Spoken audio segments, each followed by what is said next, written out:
Welcome to USA Global TV and Radio, where our mission is to provide education, entertainment, hope, and inspiration. USA Global TV and Radio connects you with experts and audiences all around the world every single day to help you succeed in business and to live a richer life. Visit us at usaglobaltv.com to learn about career and life-changing training and mentoring programs like the Listening Mentor. Subscribe to our newsletter to stay informed about our special programs and offers. Discover how you can become a guest on one of our shows or a host or producer of a USA Global TV and Radio show of your very own. That's USA Global TV and Radio, where the doctor is always in.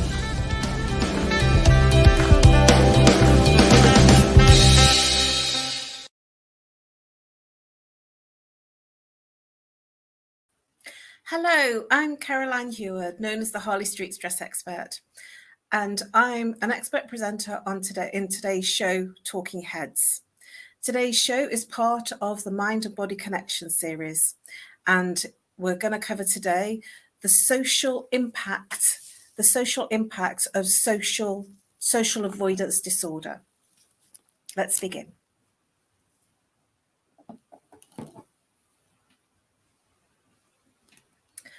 So the social impact of social avoidance personality disorder. What is avoidant personality disorder? And it's shortly known as AVPD. Avoidant personality disorder, pervasive pattern of social inhibition, feelings of inadequacy and hypersensitivity to negative evaluation. Well, that's quite a lot, isn't it, to take in?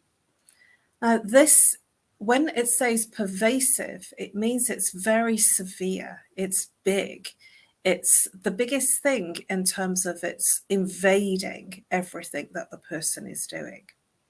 So let's just break this down. It is a social inhibition of feelings of inadequacy and a hypersensitivity to negative evaluation. Let's explore this further. Avoidant personality disorder. People don't understand how afraid you are of social interaction, how much energy it costs to interact because you are constantly overthinking your own words, actions, and people's words and reactions. And that is the stress it causes. It is chronic.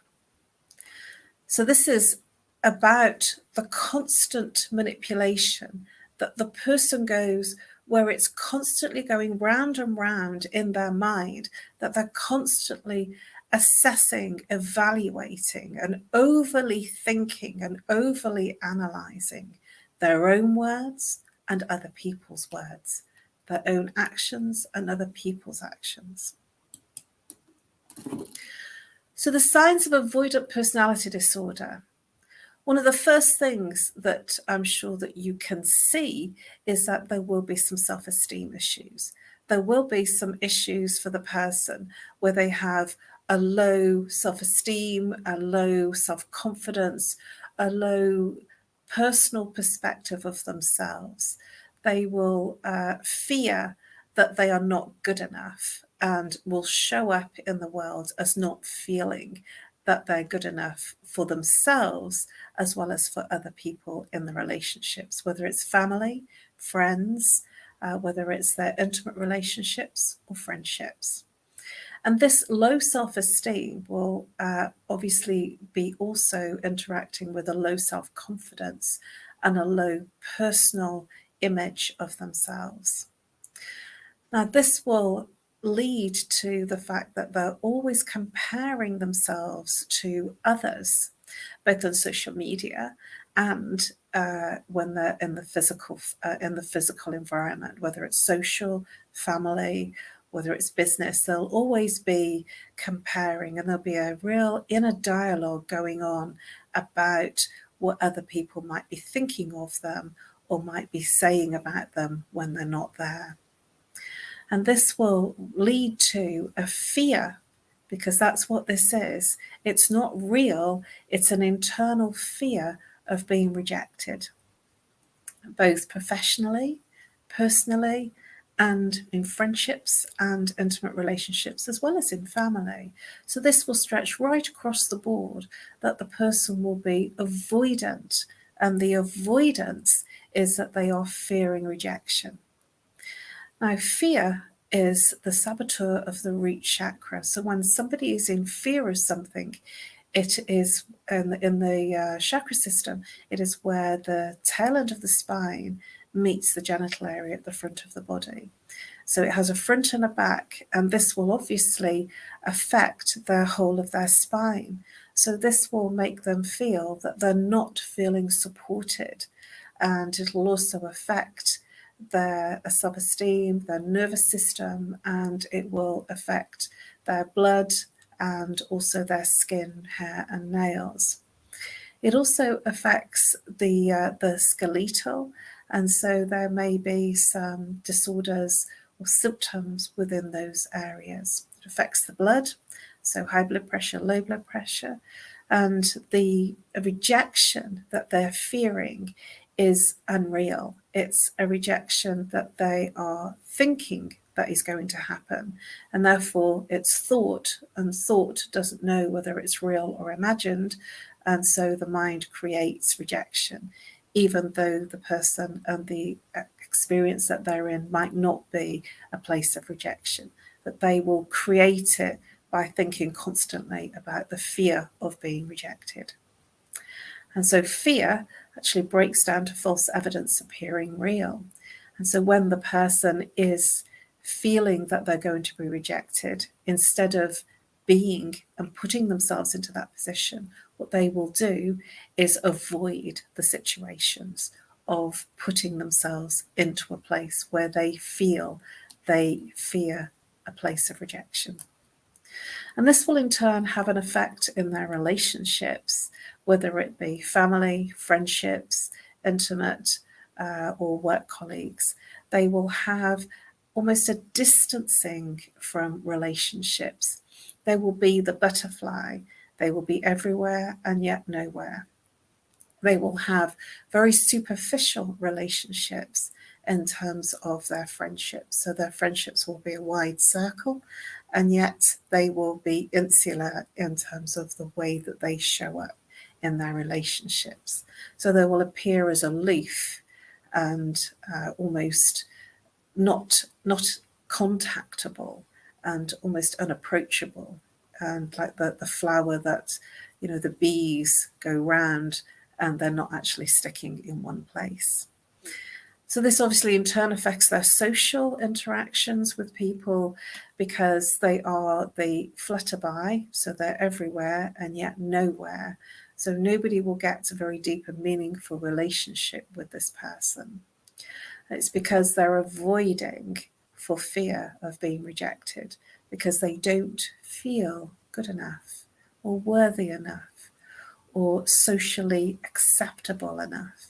And so they will put themselves into the position of feeling that they're going to be rejected. Therefore, they are rejecting themselves to begin with before anyone else rejects them.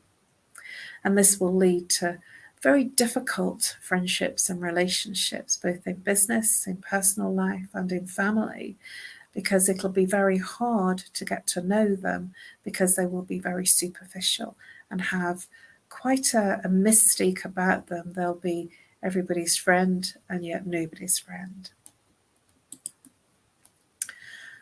So here's some more traits of the avoidant personality disorder. They will be a people pleaser. They will say yes to everything because they're wanting your approval. They want your get-go. They want to know that you like them. So they're seeking and needing to be liked. And they will make sure that they don't put themselves into a place of conflict, because a place of conflict will mean that they will not be liked and they will be rejected. So they have this overriding chaotic need to be liked, which is what pushes them into this place of the behaviour of people pleasing. So when they're saying yes to everybody, internally there will be a resentment, almost an anger, because they're having to work so hard to gain people's approval and to like them. They will internally lack an experience of sensory pleasure. Everything will feel like a task, because what they're doing is they're going round and round and round in their mind and not actually connected to their sensories. And because they're going round and round in their constant thinking and analysing, they'll be analysing conversations before they've happened, and what he said, she said, or what she's going to say or he's going to say next. And they play everything out to make sure they get it right, because this is all about the avoidance of rejection. And so they'll be working very hard. I liken this to being like a swan. The swan looks very graceful and in control on the surface, and yet underneath the water, they're paddling like crazy. So this lack of pleasure will be coming from a disconnect with their emotions.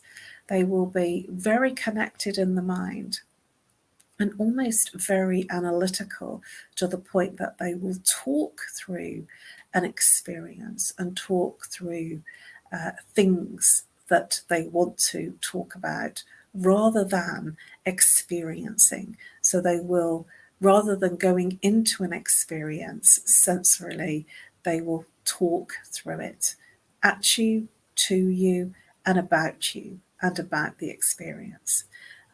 This person might be somebody that you'll turn around and say, oh, for heaven's sake, just shut up and let's get on with it, because they would rather talk about it rather than getting into an experience.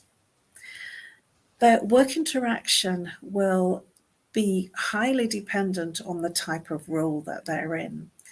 And people with this avoidant personality disorder will essentially choose professions where they can be aloof and be quiet, and they'll be very, very methodical in the work that they do. On the other side of it, they will be very good at what they do. They will excel at what they do. Now, in normal companies and in the hierarchy of being incredibly successful in what you do and excelling in what you do, there will be promotions, awards, there will be recognition. Now, this person with an avoidant personality disorder will avoid the promotions, they will avoid the stage time, and they will avoid taking the accolade.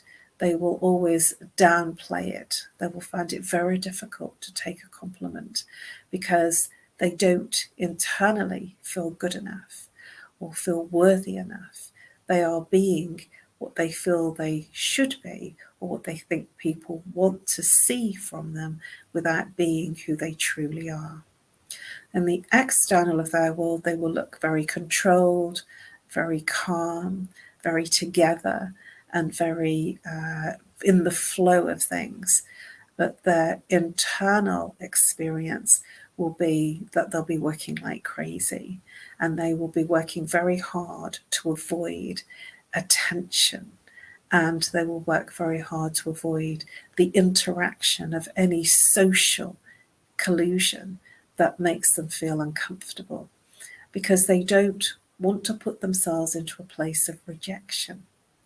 And this is the whole, it's like a gameplay that's going on here, that they want everyone to like them. And so they're being very aloof to avoid people judging them, because they are afraid that people will find them out, find that they're really not truly who they portray themselves to be. And so this is a very challenging way to live, because they're in their minds, they're not experiencing life, they're existing. They're working through, almost talking through the motions without experiencing the emotion. So they'll be very, very cut off from the world of feeling, experiencing, and sensory pleasure in any aspect of their life. Some famous people with avoidant personality disorder: Whoopi Goldberg, Donny Osmond, Kim Basinger, Michael Jackson.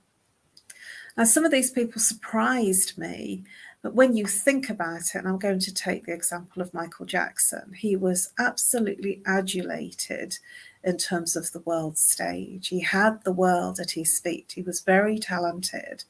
And no matter what the stories about him that have come out in recent times, he was known as the king of pop. And he bought the first dances. He was very much in the public domain from a very young child. This disorder that he had was that he was belonging to everybody, but felt an isolation and a loneliness that was bigger than anyone can imagine, which is why he built a world around him in terms of the Neverland. And he created a childhood around him in terms of the theme park and the activities in terms of what he got involved in his home, and what he spent his money on, and his attention to the detail of what he was doing, because he was trying to gather back his childhood. But he was a very lonely person. And so these people have world stage and yet feel complete isolation and loneliness. Are people with AVPD empathetic? So do they experience empathy? Well, the thing is, because they are deficient of emotions, because they've shut them down so they don't get hurt. And when you shut down the emotions and feelings, the escape route is the mind. So then they're thinking and analysing and talking through everything. And so when somebody is in a place of an upset, or they're feeling very hurt about an experience, they will find it very difficult to show empathy. They will find it very difficult to demonstrate and be supportive of your trials and your hurt, because they won't connect to it, because they don't feel it themselves. They might try and display empathy or try and display shock or hurt, but it will look like an act almost. It will look disconnected. So they're just not very good at showing and demonstrating empathy for others, because they don't feel it for themselves. And if you can't feel empathy for yourself, it's extremely difficult to show it to other people. And so if you are feeling upset about passing or a friendship breakdown, or if you're upset about something that's happened in the family or at work, these people with this disorder will find it very difficult to connect with you at that emotional level. They'll probably talk at you or about things without actually being connected with you from an emotional state of being. So do people with avoidance personality disorder hold grudges? Well, I wanted to share this quote by Wayne Dyer, because I felt that this was very, very explicit in terms of what happens when we hold grudges. He says, "Hold no grudges and practice forgiveness. This is the key to having peace in all your relationships." Wayne Dyer. So he's suggesting hold no grudges. The thing is, the person with avoidance personality disorder, they won't hold a grudge because they're avoiding conflict. So they do put themselves in alignment with this quote, but they're not doing it for forgiveness. They're doing it because they want peace. They want to avoid any interaction of conflict, both internally, because they have a lot of their own conflict, and externally with others. And so Wayne Dwyer actually demonstrates that this is a good thing in the respect that it will give you peace in your relationships. But the person that's avoiding this grudge, they're avoiding it because they're avoiding conflict. So it has a double-edged sword when you're avoiding something. So when you resist something in your life, it actually persists. So whatever you're resisting, so you're holding back, is actually going to become even more confrontational until you face the conflict, whether it's internal or external or both. And so it is important in this quote that Wayne Dyer gives that forgiveness is the practice rather than resisting. Because if you're holding back on the grudge, you're actually disturbing your own peace. And as everything is energy and everything is vibration and frequency, if you are holding a grudge but not saying anything about that grudge, the other person will feel it, because everything is vibration, and they will feel that disconnection and that grudge. They might not know why, but they will feel that there's something not right. Are people with avoidance personality disorder lonely? Well, what happens is they move into what I would call an ambivalent flow. So they will be wanting to be with someone, wanting to be with a crowd of people in a relationship with friends, but they don't want to get hurt. They're going to be avoiding that conflict situation. They're going to be avoiding the rejection, the disapproval. They want to avoid the judgment that others might place on them. And remember, this is all going on in their mind. And so this is very real to them. And because they're avoiding all of those negative outcomes, they're fearing what might be a negative outcome, what happens is they resist being in those relationships. So they want to be in friendships and relationships, but they will have an ambivalence to it. So they will want it, but then when they get it, they don't want it. And they will be aloof and hold back. They want it, and then they don't want it. And so the person that's in that relationship with them won't have a clue where they are. They will almost be pushing them away and then reeling them back in again, pushing them away, saying, I don't need you, I don't want you, I can be on my own, I can do this, I'm really good at what I do and I'm going to get this done and I don't need you.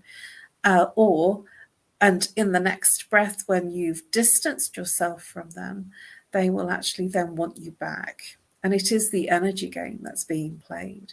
They won't want you all over them, and at the same time, they won't want you too distant.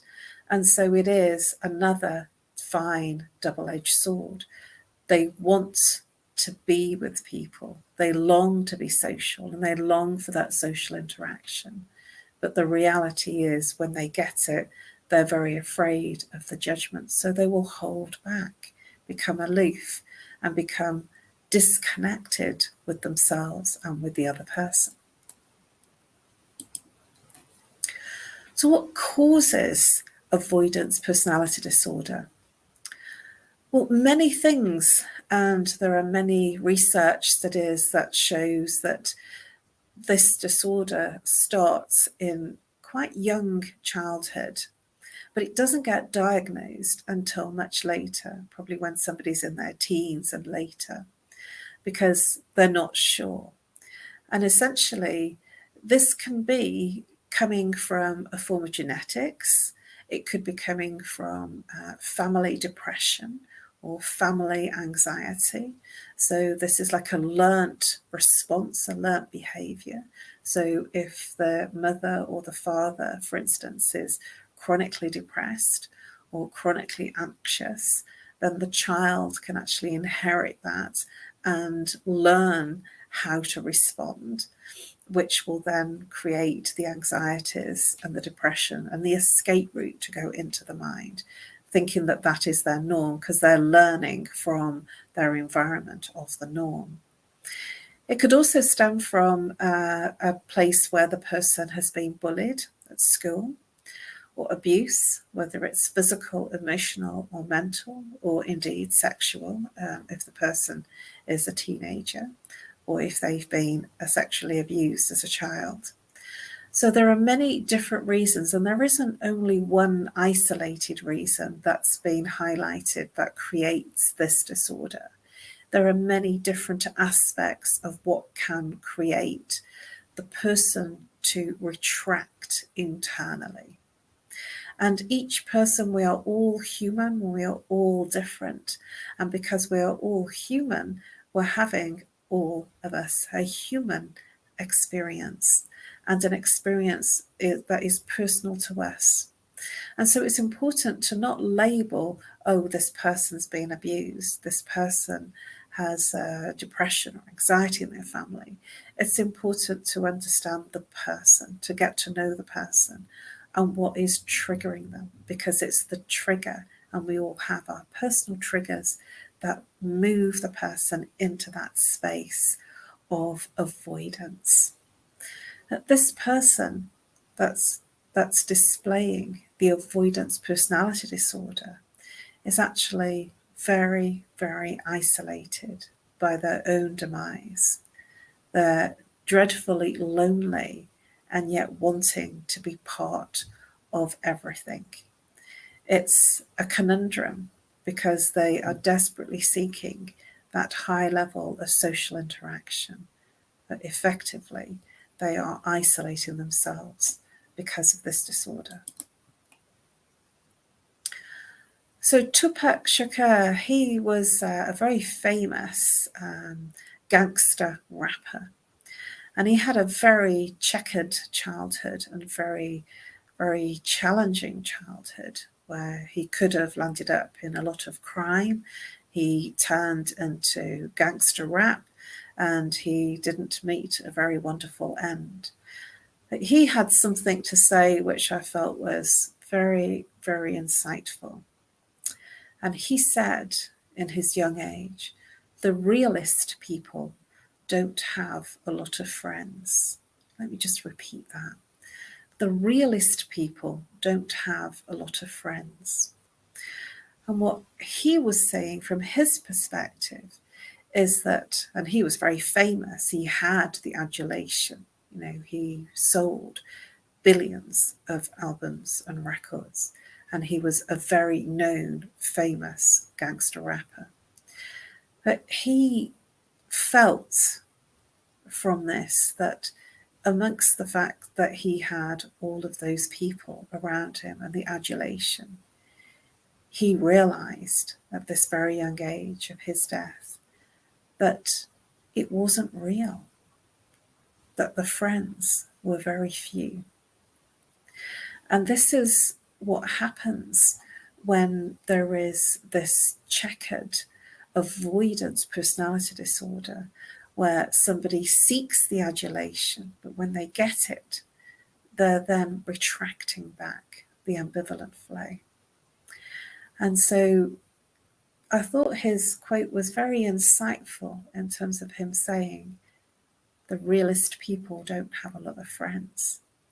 They look like they have a wide circle because they're a flitterby. They connect easily and they're famous. They are social people on the external, but on the internal, they're actually really lonely and isolated and not craving the social limelight. They're not craving that interconnection with everybody, and yet they want it. It's that double-edged sword. So he's saying they don't have a lot of friends. And I can say from my perspective, I was very much a flitterby. I had lots of a wide circle, very wide circle of friendships when I was much younger. And I still have to this day. And yet I would say that the real friends, they're actually quite few. the ones that I really connect with. And I can't be real friends with tons of people. It's too difficult to manage. It takes a lot of energy to manage lots of friends consistently all of the time.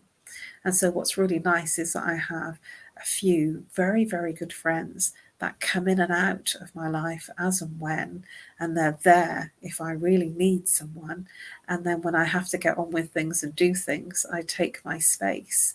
And so I do feel that this quote from Tupac is very real in the fact that it's very difficult to hold a large audience of genuine and really, really close friends, because it takes a lot of energy and your time. So let's look at how we can support the person that has avoidance personality disorder. One of the things that I'd like to look at is love languages in supporting the person with the avoidance personality disorder. And they need 2 love languages. The first one is acts of service. And so Gandhi, who was born on the 2nd of October, 1869, he was very wise. He said, the best way to find yourself is to lose yourself in the service of others.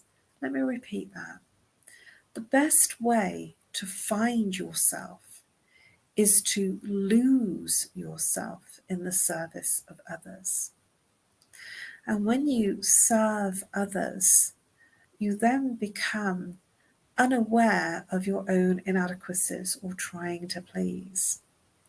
And the person that has the avoidant personality disorder, they are going to respond very positively to somebody making them dinner, to somebody making them a cup of coffee or tea. They're going just very simple things like doing the washing up, laying the table, organising a social event, organising a dinner outing. It can be very small, like organising a cinema trip, or it can be very grand, a big birthday gesture.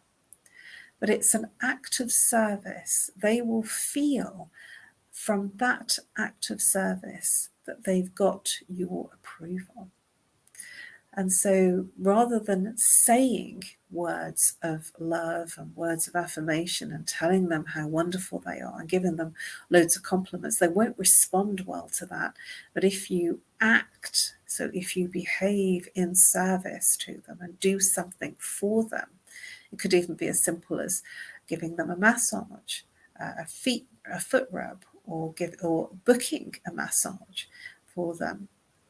These types of acts of service will make them feel special. It'll make them feel worthy, and it will break down this need to please, because they will feel from your act of service that they have your approval. They will feel that you like them, and they will feel that they have won you over, that they've got you close to them, that they trust you and you trust them. And so it's very, very simple acts of service, rather than telling them things, to be in service to them. Another way that you can support the person with avoidance personality disorder is giving them quality time. And this is a conundrum again, because they want to be with people and yet they don't want to be with people. But if you give them your quality time, and this doesn't have to be in a big group situation, this can be where you're just sharing an evening, bringing over a bottle of wine, or having a chat over coffee, or sharing an experience, a walk, a climb, a mountaineering, sharing an event together. Sharing a cinema trip would be really good for the person with avoidance personality disorder, because they won't want to say too much. because they'll be afraid of being judged. So things that don't involve them speaking too much and showing their connection with you will be the way that it will work for them. So doing something together, such as bowling, going to a cinema, where it involves less of that deeper connection, and yet in another way it gives you the connection. This will be their second love language, their language of what they will feel and appeal to and feel comfortable in. It would be very difficult for them to cope with somebody that was giving them lots of physical attention. They would then retreat, because that would bring in all of the inadequacies that they're feeling. So people with avoidance personality disorder, it is quite a big percentage of people. There is, according to research, 75% of women have avoidance personality disorder. So they'll avoid being, for instance, in a relationship for fear of being judged or fear of rejection. So they would much rather stay on their own for fear that that relationship might not work. There is only a 25% of men that have this strategy going on.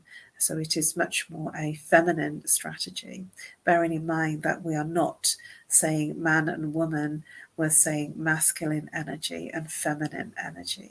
So both men and women both have masculine and feminine energy. And so this is where the person will feel more comfortable in isolation and yet desire to be in that social interaction.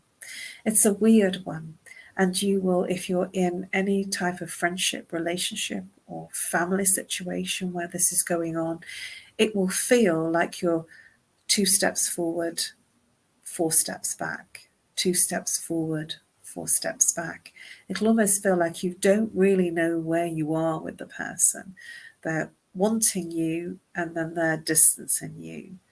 And they will push you away if you are getting too close to them, because they are fearing the rejection that they think might happen. So just in case it does happen, they push you away. It's odd, and yet it's a reality for them. And so they'll end up feeling very lonely and very isolated, despite the fact that they really do want the social and the connection and the interactions. Thank you for your attention and your interest. Please subscribe to USA Global TV and Radio. You can find all the Talking Heads episodes under the title Talking Heads.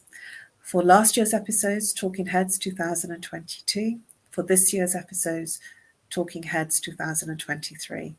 You'll find all my Talking Heads episodes under my name, and the ones for last year under 2022, and the ones for this year under 2023. It has been my absolute pleasure to uncover, almost pull the hood up so that you can see what the social avoidant personality disorder is all about, because it really does affect their social interactions. It's all about social. And I'm sure that we all know someone that experiences this or displays these types of behaviours. It might even be you. It might even be a person that you're very close to, a friend, a relative, a family member, or even your intimate partner. And it will be a lonely place for that person and for the person that's in that relationship.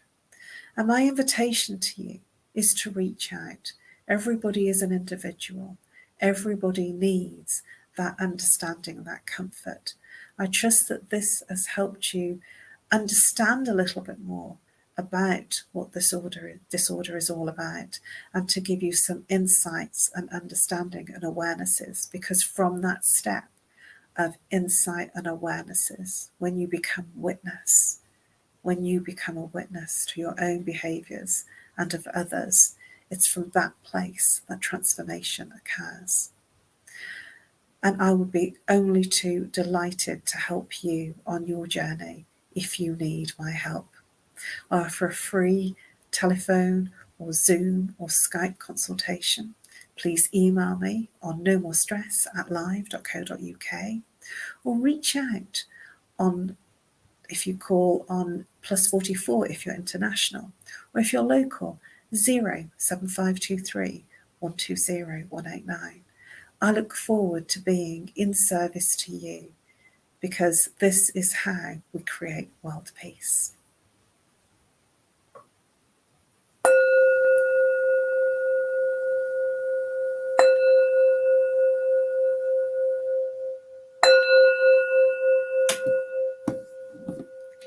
Namaste.